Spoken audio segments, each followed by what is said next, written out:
Yes, program Sake Kibumba obwembo obunuvoti n'obwo munnange kobolika buliranga ate olitandika nako olunaku olw'Essande olulungi nga luno nze kisambira ddala nankoba nti Mukama akwongere bw'amikisa kubanga osazeewo wawuunira wallaniife despite the fact nti otambulire mu bintu bingi no the whole night Katonda akukuumye oluusi eriyo n'abandi tukoba nti Katonda n'atulwanira entalo abandi balwana entalo ng'oli kudirwanira mu ndoolo aye twebaza Katonda nti nimw'odirwanira mu ndoolo walota ng'oligoba bali kugoba oli kulumuka oligwa mu biina amasasi kwegamba bakuli bubi all the same right now ostrike ng'oli mulamu nange tukitiibwa n'entendo tukiriza Katonda waffe kubanga nakola ebisingawo era n'atugabira amayina gange nezekyo kisambira Diana program Tumusake Kibumba okuva ku ssaawa 3:30 eddakunkyo paka essaawa 5 eddakunkyo munnange tubaawo nga tuli kutendereza tuli kushinza tuli kumusaaka Kibumba kubanga yakoba nti munnange muntandikwa kyali kigambo era ekigambo kyafuuka Katonda ekigambo ekyo kyene kyetuli kusigala nga tukola nga tutambuliramu bw'otambulira mu kigambo oba oli kwemba olitambulira mu kigambo oba oli kusoma Bible olitambulira mu kigambo bw'oba oli kufumiitiriza oba kyebeta meditation oba oli kutambulira mu Katonda bw'oba conversation oba emboozi gy'oli kunumya n'omuntu oli kuwa bujulizi oli kwogera nga oli kutaamu omukwano munnange yena oba oli kubanga otambula n'ekigambo kya Katonda kuba omuntu ayinza okuba nti bannange ntambula n'ekigambo kya Katonda Bible verses danema no ekidemye kirekera omwoyo omutukuvu n'amaani engeri gy'anaakusomesa yes mumbeera oti neeyo bingi n'otijja okuba nayo program Tumusake Kibumba ebwotyama butyame otebenkere oyeteku n'abantu abaani mpozi niiwe oli mu bwangu ng'oli gy'asaba ng'okuba yina andigeze okuba nga mbona program eno ku all social media platforms Baba TV Uganda otakubanga otufuna ku Facebook Twitter ku YouTube ku social platforms edaife ng'abantu osobola okunfuna nga Kisambira Diana original most of these shows tuditayo kwegamba tuditayo nti otwala obwire bwo obwebonera era waawuliriza wabaako n'ekigambo ky'otwala nti bw'owulira ndogera ebigambo wano bingi no ofunamuku ekigambo kirala oba bibiri bwe weetiika ebingi ojja kubyerabira londa mu kitono obe ng'okitaawo yes today in the house bannange we have this lady bannange she can sing beautiful voices bannange oba nkobe nti ate kirungi kuba nti ate omuntu omumalayo aye tali wala ino today we have this lady she's a born again she's among the ladies abawala batambuziza Katonda paka mu buntongi ensi yona nga bwayamba okuba oti bannange ate ono okwemba yakwegera kuba kwetabwa kwa Katonda era right now mu God is calling to enough Fiona the blessed yes gatulina wano Baba TV katweyandulizeeko abo ni Baba TV oba tulamukizeeko sobola okwogera Oluganda kulusega okay yes balabi bafa abalungi sasa nnyo okubalaba okubawulira okubalaba babo be bandaba byonna kati ndife tulabisa amaaso ga mwoyo tuje bali sasa nnyo okubeerako waneeno program Tumusake Kibumba Tumusake Kibumba sasa nnyo okubeerako amannya n'eddoboozi nze Fiona the blessed Fiona ndi mukyala Muganda era ndaba nti ndi Muganda Fiona the blessed tubulire erinnya liri ery'Oluganda erinnya ery'Oluganda amannya gange original names Fiona Naraiso so neddira Lugave tata wange Mr. Olima Joseph mami wange ye mukyala Margaret Nanyonga Edina Nyonyi abasangibwawa abasanga bweyogerera awo naye nga obuzaale bwaffe mukono awo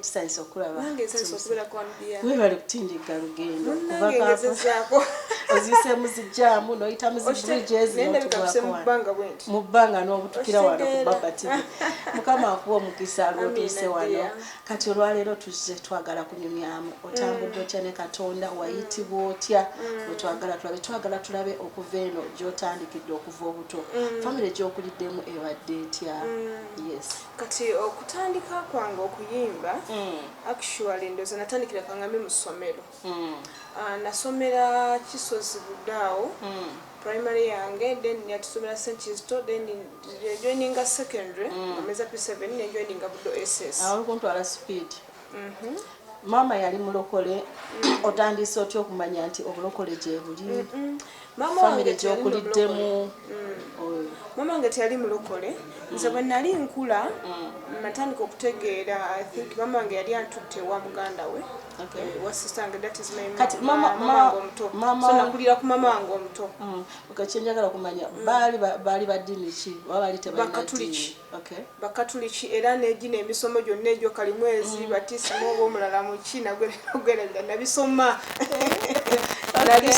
nembimalayo naye jjajja wange yali mulokole bana balokola abazukufu jjajja azaala mami bana balokola abazukufu beba batya abo abazukufu bano ndowooza abakulu baba kristaayo something like that bannamirembe ababeera ku namirembe ate bano bempulira bakarismatic abasalako enviiri abo nti tebakkiriza kusiba nviiri tebakkiriza kukoza nviiri oba bategedde abwe so tebambala goye bumpi bambala bibakwata bambala ganene otegedde so abo jjajjange bwe yali naye ngera omanyi nti omwana nze nga sibifaako naye ngenda okulokoka ekyandokola yali nnaku nze bwe nali nkula nabonaabona nnyo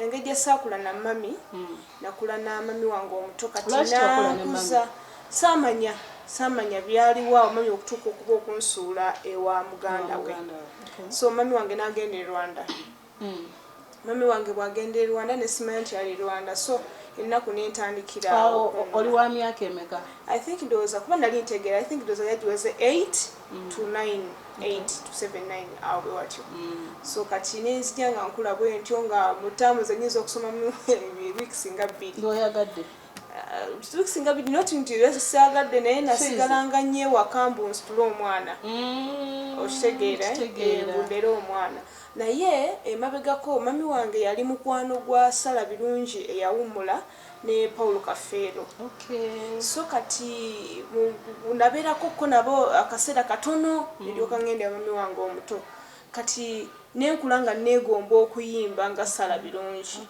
kubanga Sala Birungi balinga nga ayimba nga banteeka ku stage abamanyi Sala Birungi basobola okujjukira akaana ke bateekanga ku stage ne kayimirira ne kazina amazina nga kato it was me nimba kizo wazinanga ezo birungi nga nyimba okula kweta alenga mto mama akera kusanganya sente mawino mu kikubo sauli yako wa so something that song so until okuyimirira onensabule she had great voices that's why ndoza naye wagamba kubanga nange bwe nali omuto nga mpulira ennyimba ezo naye ng'owulira waliwo ekintu ekikusiko nga ndo zirino nange mpulira but that was good so namwegomba nga ndi muto ddala naye mukama natuuka omutwala n'awummula nali sintandika kuyimba naye nga kusomera nnyimba ng'omanyi sipiikidde okulembera bannaawo ne musukuma endongo muzina mudda mu maaso n'emabega nebwanyiriza abagenyi okitegeera so kati like that nenkula bwentyo kati nentuuka naye ngeri yonna nzijja nga simanyi nti I can sing naye ngera nga omanyi nti njirina naye nga siyambiddwa nga saayambibwa okumanya nti talenti mweri nga was no one to discover you at that moment yes so also nti mami yali taliiwo mami yali taliiwo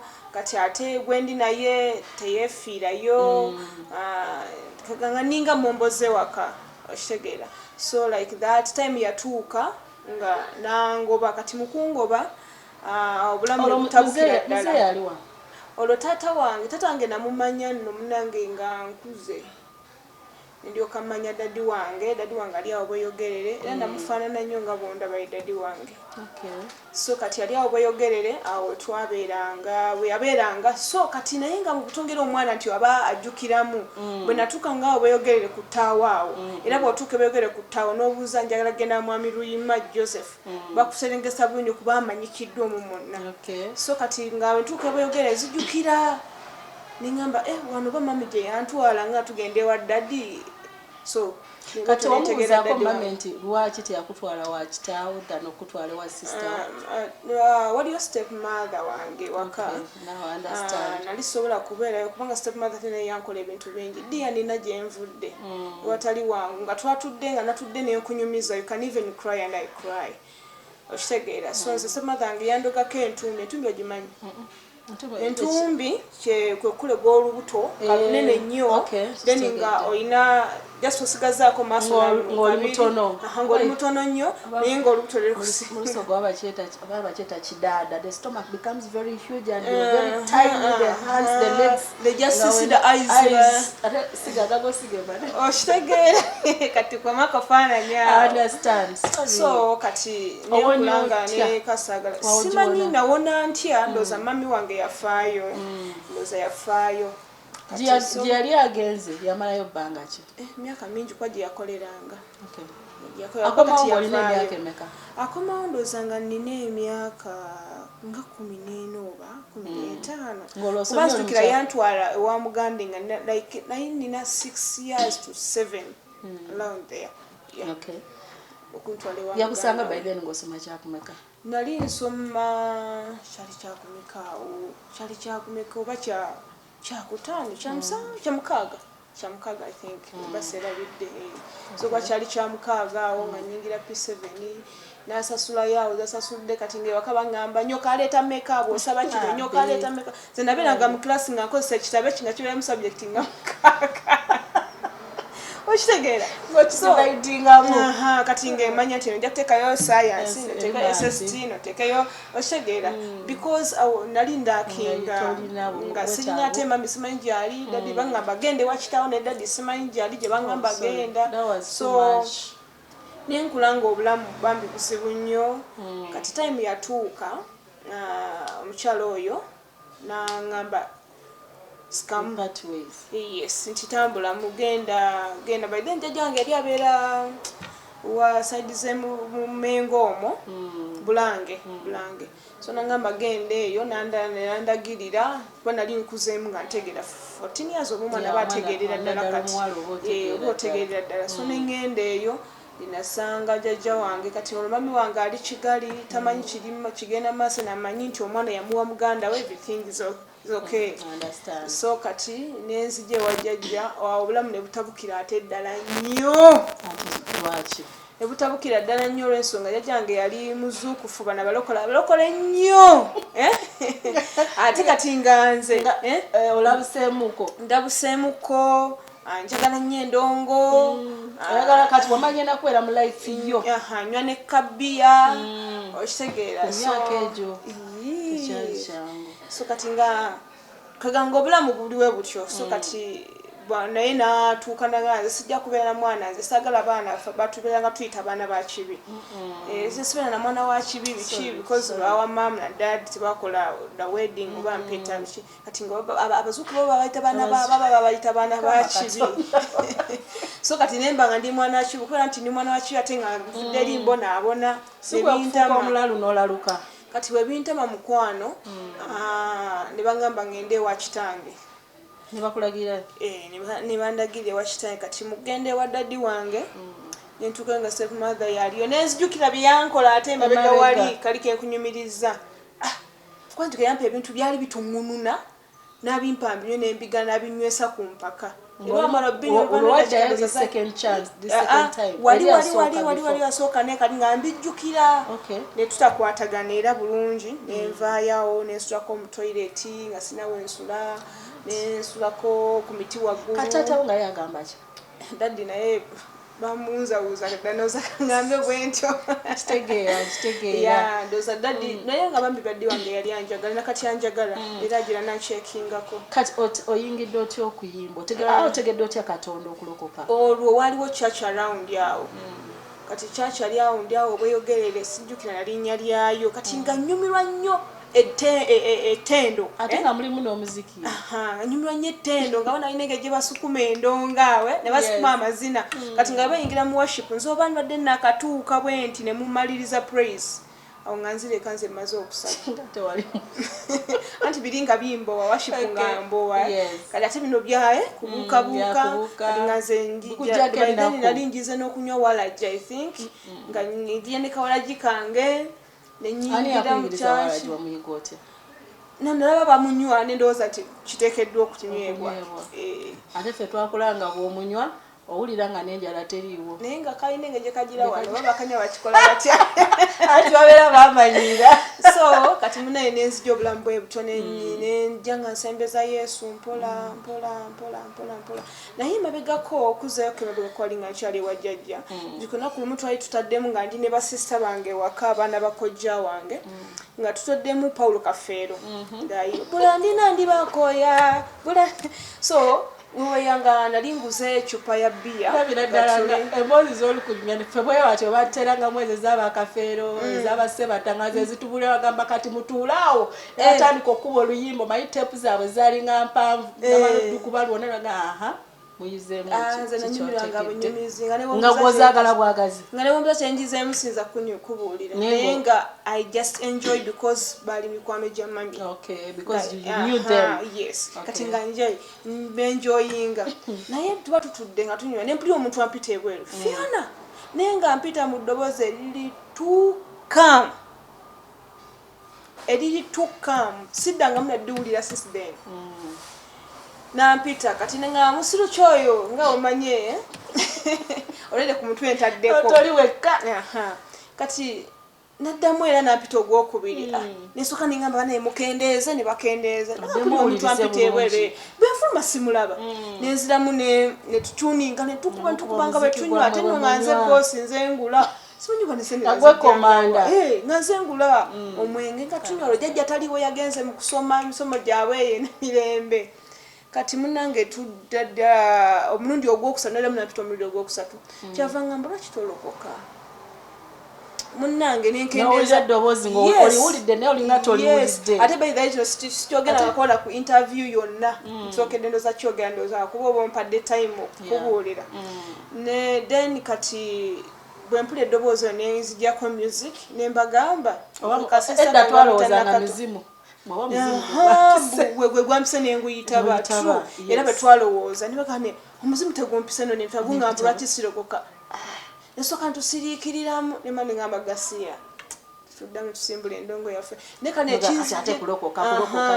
ate nga abalokola ebiseera ebyo nga tugamba abalokole simanya baba balalumu saba olokokabeera mwavu kati nga nze sirikubeera mwavu obwongo bwamaze obutuning nti your life is going to be at the highest hype kati nga sina willing kubeera mwavu kitegeera siri willing kubeera mwavu nengamba tuddamu nentutuninga endongo then bango banzire ewakaawo kati bwentyo soke tukomekaawo tugendeko omulango tugenda okutandikirako kati badde onzirusa nga awaye tutekewaawo pause bwetugenda okutandikira wawulira eddoboozi eryo what was your next step watandika otya then tulabe when your salvation yali then otuwulire ku music by the way Fiona the blessed olwemba olwo lwasoose okubona lwabe lwemba alina enembaani gino aye kati kyekumbreak katono kati bwe tunaabatwize ajja atukobera ebisinga ku kubanga bambi biwoomu ate tuliyo tuli kufaananya ebindi ndowooza olikuwulira akengaako tukakolangamo bino nga tuli baana bato aye ekitiibwa Nintendo tukyebaliza Katonda nti twamala twavaayo era yatweta twayidde eno. What is your calling? Have you ever had a voice like that and ignored it you as an individual? Ne okwetebwa kwa Katonda kwetuli kwesaawo no niwo oli ku Baba TV nga wayetebwa Katonda osobola okuyida wagamagana neze twanumyamu ku abantu babona kiki wajja oviire paka wooli ni Katonda gy'ajja okutwala tovaawo katwire.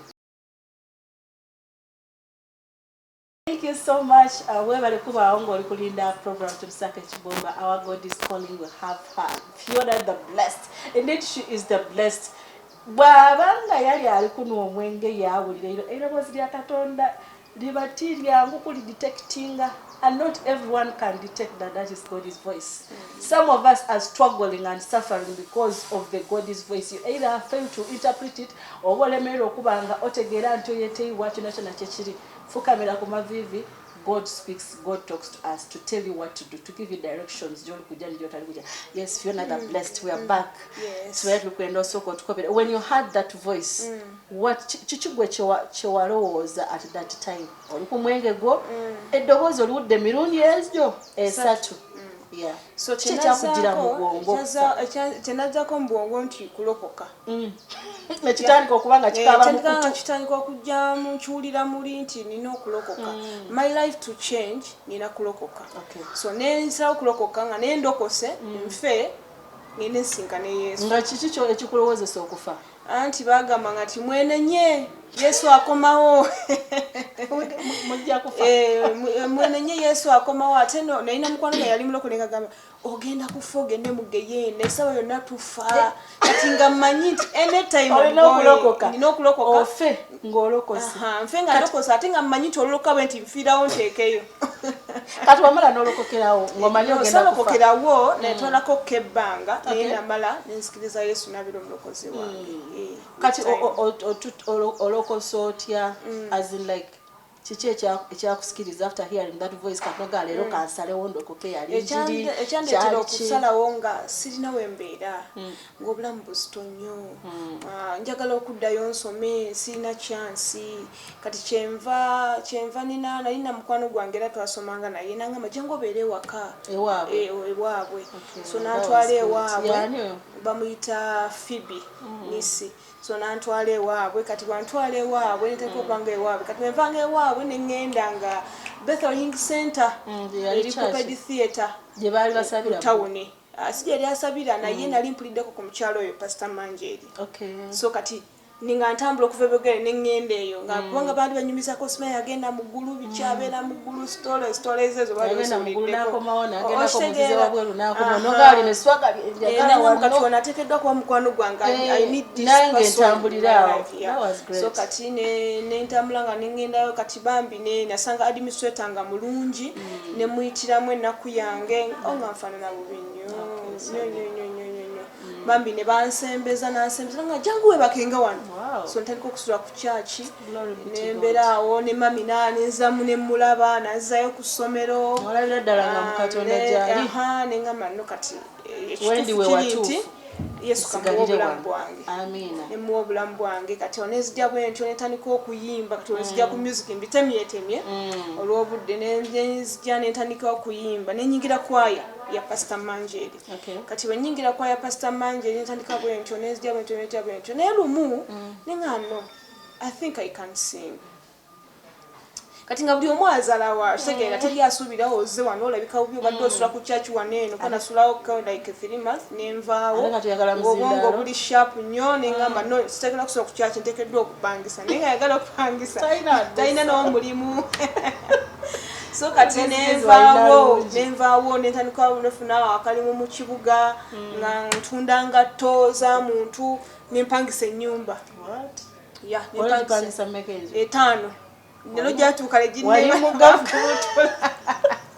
so kakati ntandika okuyimba mukwano nzija ku music awo nentandika oluyimba nga ntandisa oluyimba nga siyimbye nti njagala kuyimba nyingira industry no naye nga nyimbye ndage bali I can give me a chance nange nkola ki nsobola ate nga by the way in most churches we have such kinds of people abalimirira who always aim at pushing you back. Exactly. It is always good unti go realizing that I can do this ate bya katonda si bya kuseeyeya mulimu ebintu byolina okupushinga so oli kubona Baba TV nga oli muweereza nga there are people who are pushing you back. Try your level best obone nga weeno waguza tibyandi munaye kandireyo that no you will not reach where you want to go.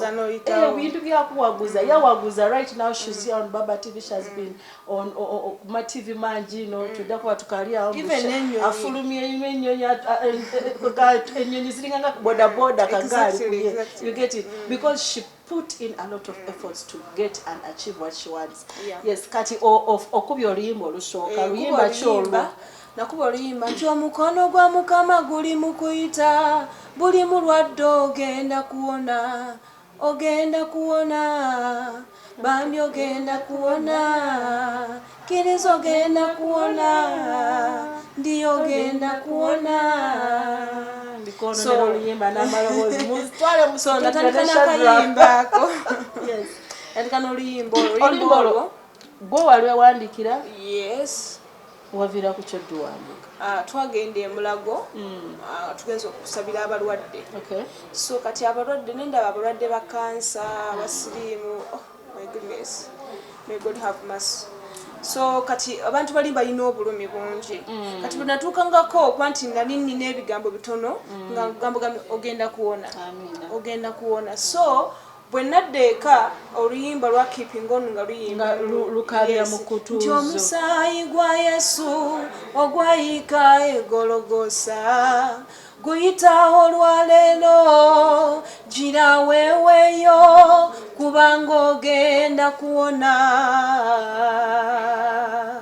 akwagala Mukama era faayo gy'oli so omukono gwa Mukama guli mu kuyita buli mulwadde ogenda kuwona mayo yimba mpulira nga njagala obudde tubutwalirize oba tubeere nga program tugikola kubabatiza okuva ku macha paka lwaggulo. You have such a very beautiful voice. Yeah, so blessed. When I got the boozer, erinnya liwayongerako I'm blessed. Blessed. You have wakati now on Chiraba. Because when you sing, someone feels your music, and right now, when the whole spirit munange toloza. Amina mna ekitiibwa kimuddirira. Sakati olina ennyimba nga mmeka kati. Nina ennyimba 10 ziringa 13. Eza video tulina mmeka? Eza video tulina video nga 4. Yeah, 4. Video kijjo wasoosa? Nasooka ne video. Oyolumba ki? Nasooka ne video Tompaayo, ndezo limba luta Tompaayo. Nzako Tompaayo Mukama mu mikono gy'abalabe. Nze Tompaayo Mukama Katonda nkwesize. Balagawa Mukama balina emitima egyagaliza za buli kyenkola kye bakonjera Mukama omwana w'omuntu. Wow. So like that. Wow. You're so blessed. So kati oluyimba olwo naluyimba nali ngenda kulinnya nnyonyi kali akayimba kensoose kenatandikirako kanindisa ennyonyi emirundi egyo. Wow.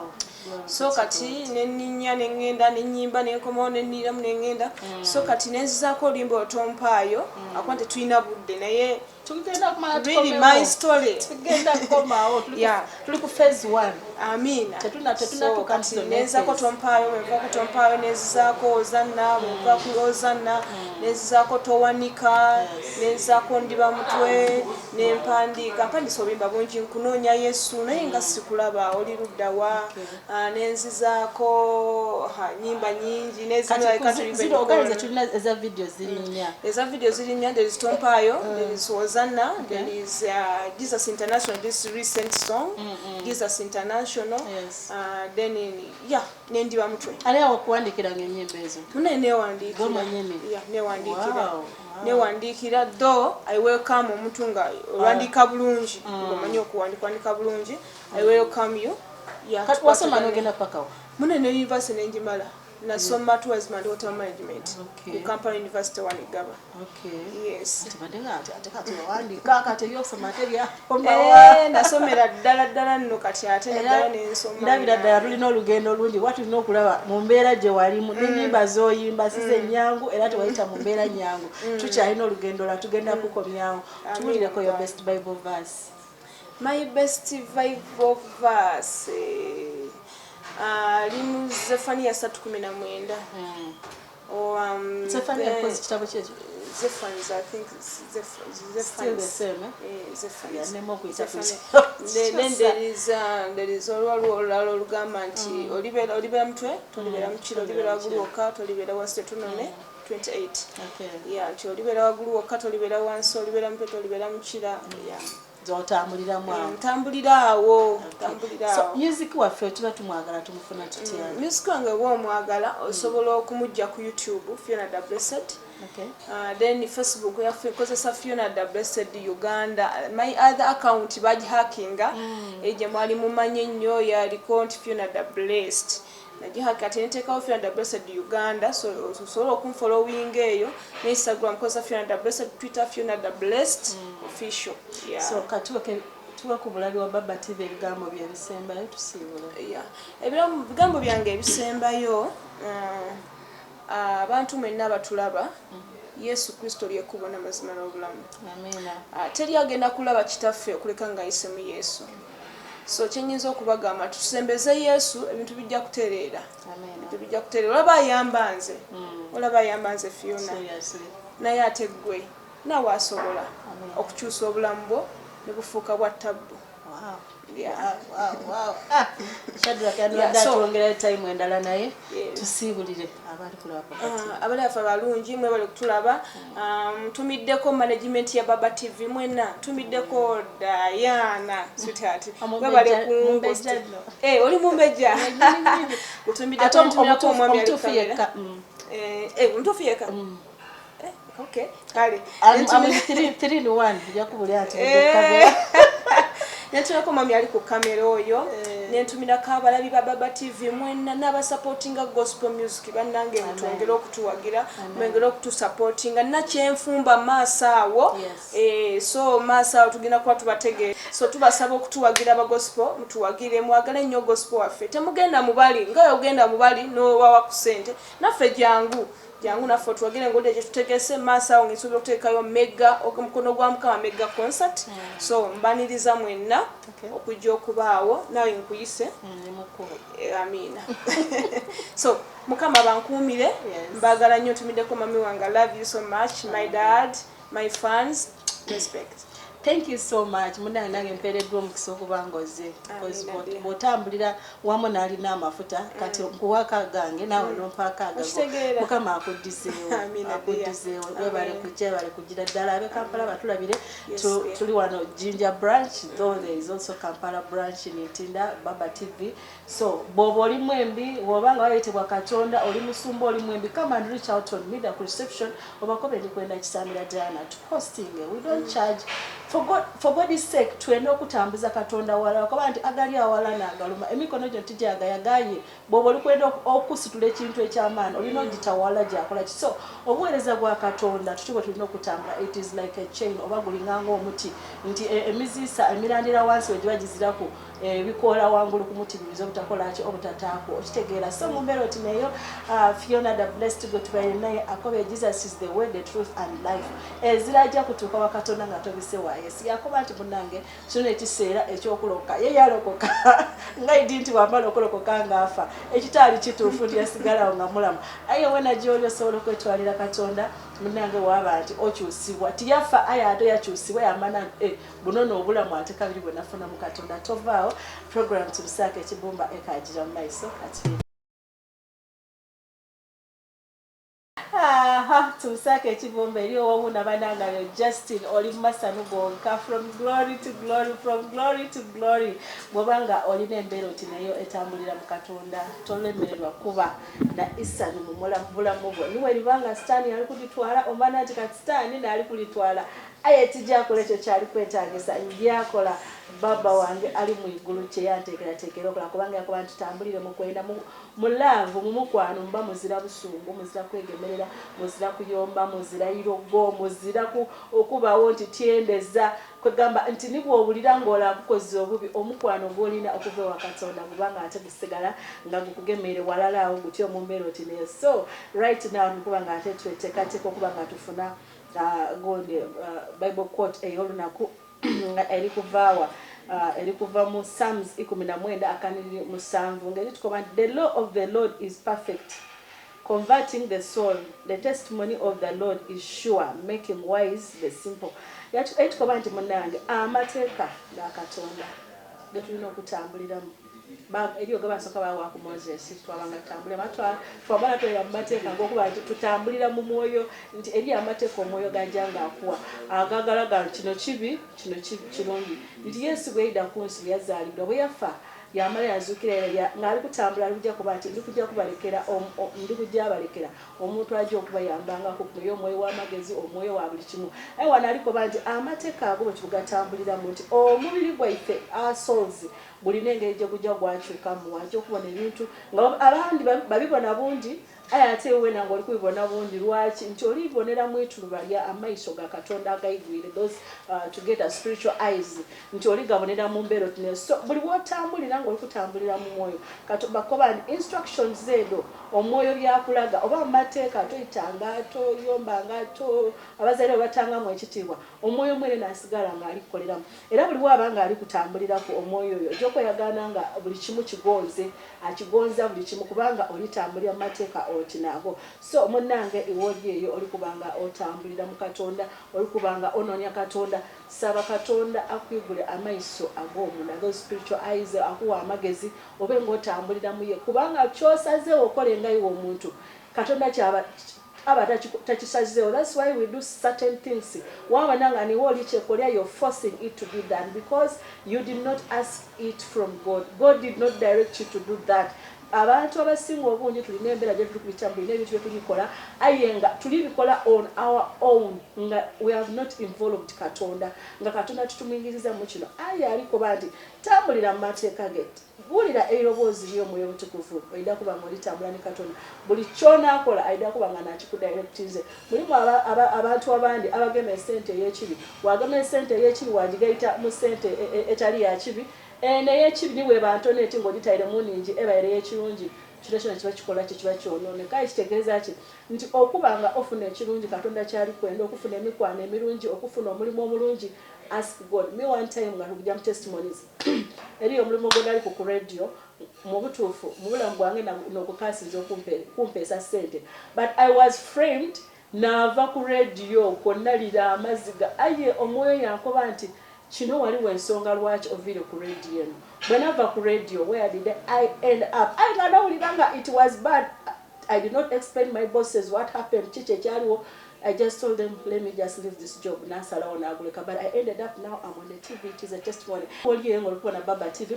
Olina obudulizi obw'amaanyi osobola ogema isimu yo oti wagikyusa oti weerikodinga bulungi watukobera amayina go niwaani gy'oviirire weerikodinga eddakiika nga 3-5 awo watuweereza ku namba eri kubita ku screen tudda kuba nga tupulayinga obudulizi obwo kubanga Katonda yatukoba nti obudulizi kintu ky'amaanyi no kyakulwanisa eri Katonda era bw'owaayo obudulizi ne sitaani ajja okubutwala amala yabuleka bwagumira mu Katonda kuba kyofunye mu Katonda olina okikuumira mu Katonda munnange tovaawo saawa eno nze nkoba nti yes ndi kuba nga nsiibula zeena Sunday ng'eno nje zeena mpumuleku ate kabiri nje nsabeku kale munnange tovaawo program tubisaka ekibumbe kajja mu maiso tulikulira di testimonies then bakobe nti bye bye for now tudda kuira mu next Sunday tovaawo.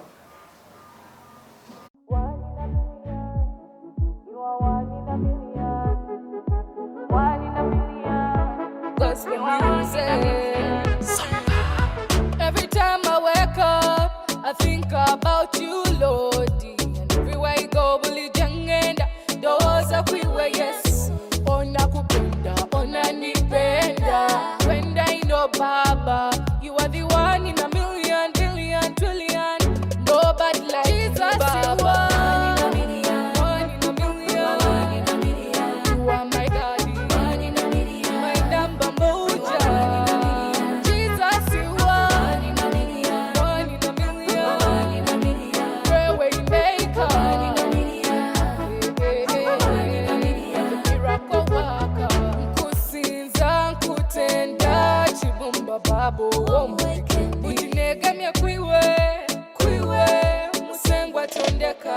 You are my hope, my strength, and everything that I need in my life. You are the one in a million, billion, trillion.